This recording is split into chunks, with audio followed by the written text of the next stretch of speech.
Hi guys! Welcome sa aking vlog. So alamin natin ngayon kung magkano nga ba yung inyong magastos dito pang mag-swimming kayo dito sa Yasak Resort ng Teresa Rizal. So kung kayo bago sa aking vlog, please consider to subscribe para updated kayo lagi dito sa mga videos ko.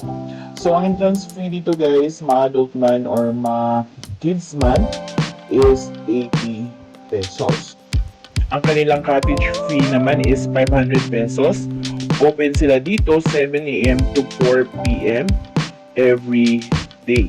So, ito yung way niya guys. Pag palabas na kayo sa highway.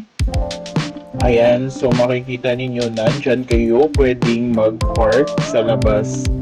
Pagdating naman sa parking fee, so sa ibang resort is may parking fee. Dito is free lamang. Itong Yasak Resort guys, hindi ito kalakihan. Kaya yung mga cottage is dikit-dikit lamang. Ayan, so yan yung 500 pesos na cottage nila. Sa mga gusto makatipid at gusto mag-swimming, so maganda na dito sa Yasak Resort dahil sobrang murang-mura na lang yung kanilang entrance fee. So ayan guys, let's eat!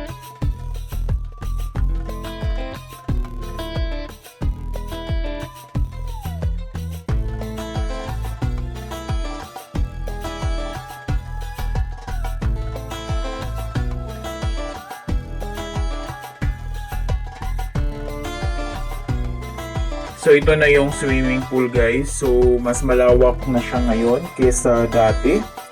Makikita nyo din na sobrang daming tao dahil nga summer ito nung nag-swimming kami.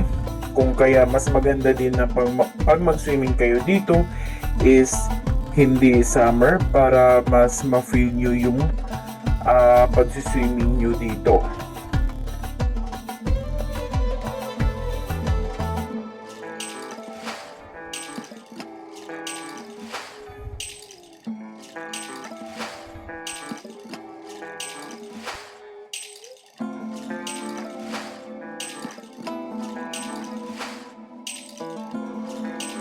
Kung kayo pala ay magdadala ng alak or any soft drinks, pag once na makita nila yan guys, nabitbit ninyo, so may bayad yan.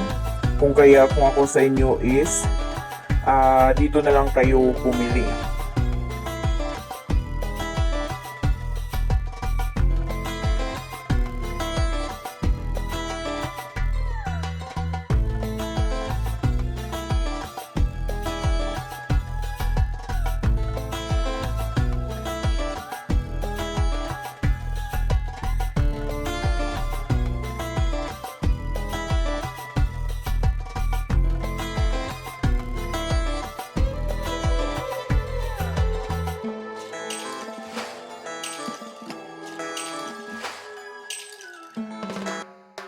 Ayan guys, pauwi na kami. So ito yung highway.